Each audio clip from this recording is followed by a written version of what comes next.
செய்தி. வணக்கம். விவி செய்திகளுக்காக ஊர் செய்திகள் வாசிப்பது ஸ்பெர்னா. ராணிப்பேட்டை மாவட்டம் ஷோலிங்கர் நகராட்சியில் நகர வளர்ச்சி பணிகள் குறித்து 35 தீர்மானங்கள் முன்வைத்து நகராட்சி கூட்டம் நகரமன்ற தலைவர் தமிழ்ச்செல்வி தலைமையிலும் துணைத் தலைவர் பழனி, ஆணையர் ஹேமலதா, பொறியாளர் ஆசிர்வாதம் ஆகியோர் முன்னிலையிலும் நடைபெற்றது. 8வது வார்டு உறுப்பினர் டி கோபால் பேசும்போது 108 திவ்ய தேசங்களில் ஒன்றான கொண்டபாளையம் யோக நரசிம்மர் திருக்கோவிலில் தமிழகம் மட்டுமல்லாமல் பிற மாநிலங்களிலும் இருந்து ஏராளமான பக்தர்கள் வந்து சுவாமி தரிசனம் செய்து வருகின்றனர். பக்தர்களுக்கு பயன்படும் வகையில் கூடுதலாக கழிப்பறை வசதி, குடிநீர் வசதி ஏற்படுத்த வேண்டும். தற்பொழுது குளிர்காலம் என்பதால் கழிவுநீர் கால்வாய் முறையாக தூர்வாரி சுத்தம் செய்து மலேரியா, டெங்கு, காலரா போன்ற நோய்கள் வராமல் தடுக்கும் வகையில் கொசு மருந்து தெளிக்க வேண்டும். பொன்னை குடிநீர் திட்ட பணிகள் 48 கோடி 58 லட்சம் மதிப்பில் நடைபெற்று வருகிறது. குடிநீருக்காக பொன்னை ஆற்றில் 2 புதிய கிணறுகள் எப்பொழுது அமைக்கப்படும் என கேள்வி எழுப்பினார். நகராட்சி கொள்ளை சம்பவங்கள், குற்ற செயல்கள் அதிகரித்து வருகிறதை தடுக்கும் வகையில் அனைத்து வார்டுகளிலும் அதிநவீன சிசிடிவி கேமரா அமைக்க வேண்டும். ஷோலிங்கர் நகராட்சி மாவட்ட எல்லை பகுதியில் உள்ளதால் ராணிப்பேட்டை மாவட்டம், திருவள்ளூர் மாவட்டம், சித்தூர் மாவட்டம், வேலூர் மாவட்ட பகுதிகளில் இருந்து தினசரி ஏராளமானோர் மருத்துவமனைக்கும் யோக நரசிம்மர் கோவிலுக்கும் அத்தியாவசிய பொருட்கள் வாங்கவும், வேலைக்கு செல்வோர், பள்ளி கல்லூரிக்கு செல்வோர் என வாகனங்களில் வருவதால் ஷோலிங்கர் எப்பொழுதும் பரபரப்பாக காணப்படும். நகராட்சிக்கு உட்பட்ட பகுதி சாலைகளின் இருபுறமும் ஆக்கிரமிப்பு செய்துள்ளதால் சாலை குறுகியதாக காணப்படுகிறது.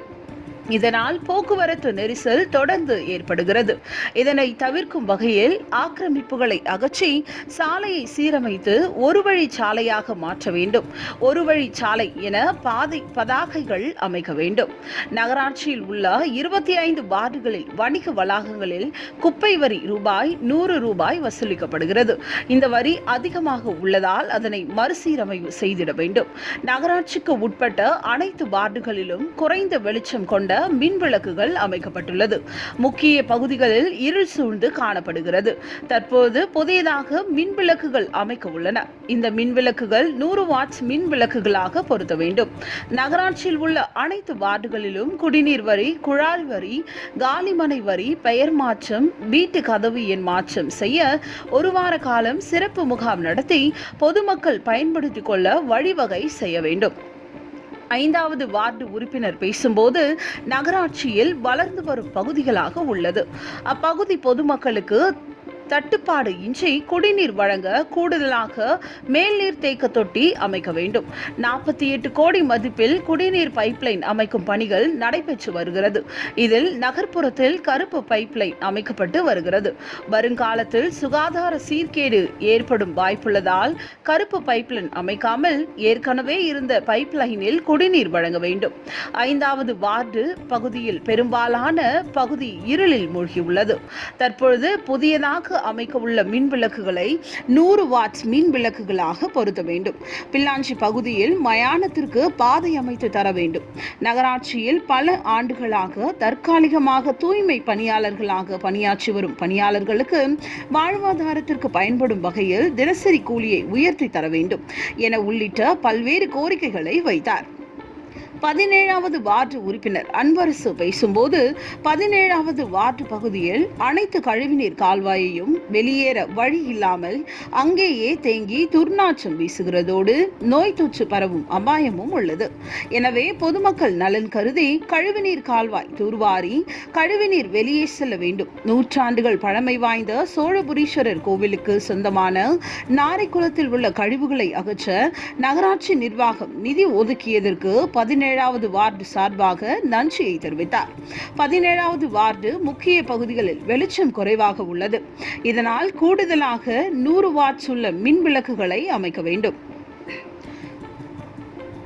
பொங்கல் விழா வருவதால் நகராட்சிக்கு உட்பட்ட அனைத்து வார்டுகளிலும் தூய்மை பணிகள் மேற்கொள்ள வேண்டும். அருண் ஆதி பேசும்போது தங்கள் வார்டுக்கு அடிப்படை வசதிகளான கால்வாய் தூர்வாறுதல், கொசு மருந்து தெளித்தல், மின்விளக்கு அமைத்தல், குடிநீர் முறையாக வழங்க வேண்டும். நகராட்சியில் அனைத்து பகுதிகளிலும் பேனர்கள் வைப்பது தொடர்கதையாகி வருகிறது. பேனர் வைப்பதற்கு கால அவகாசம், விதிமுறைகள் ஏற்படுத்தவும் நடவடிக்கைகள் மேற்கொள்ள வேண்டும் என கோரிக்கை வைத்தார். 10வது வார்டு உறுப்பினர் சிவானந்தம் பேசும்போது, ஷோலிங்கர் பெரிய ஏரி நிரம்பி கடைவாசல் சென்றது. வெட்டு மதகுகள் வழியாக வெளியேறி வரும் உபரி நீரை சேகரிக்கும் வகையில் ஆண்டுதோறும் சம்பந்தப்பட்ட துறையினர் கார்த்திகை மாதம் வெட்டு மதகுகள் மரப்பலகைகளை கொண்டு தடுப்பு ஏற்படுத்தி தண்ணீரை வீணாகாமல் சேமிப்பார்கள். ஆனால் தற்போது மரப்பலகைகளை கொண்டு தண்ணீரை தடுப்பு அமைக்காமல் வீணாக தண்ணீர் வெளியேறி வருகிறது. இதனை சம்பந்தப்பட்ட துறைக்கு பரிந்துரை செய்து தண்ணீரை வீணாக்குவதை தடுப்பு அமைத்து நடவடிக்கை மேற்கொள்ள செய்ய வேண்டும். நகராட்சியில் அனைத்து வார்டுகளிலும் சாலைகளில் கழிவுநீர் செல்வதும் தேங்கி இருப்பதும் காணப்படுகிறது. கழிவுநீர் முறையாக செல்ல பாதாள சாக்கடை திட்டத்தை செயல்படுத்த வேண்டும். பஜார் அளவில் உள்ள தினசரி மார்க்கெட் பகுதிகளில் வாடிக்கையாளர்கள் வாகனம் நிறுத்துவதற்கு ஏற்றவாறு அப்பகுதியில் சிமெண்ட் தளம் அமைக்க வேண்டும். கூட்ட முடிவில் நகராட்சி தலைவர் தமிழ்ச்செல்வி பேசும்போது, நகராட்சி உறுப்பினர்கள் வைத்த ஒவ்வொரு கோரிக்கைகளையும் அதிகாரிகளுடன் ஆலோசனை செய்து ஆய்வு செய்து பொதுமக்களுக்கு பயன்படும் ஒவ்வொரு கோரிக்கைகள் மீது உரிய நடவடிக்கை மேற்கொள்ளப்படும் என தெரிவித்தார்.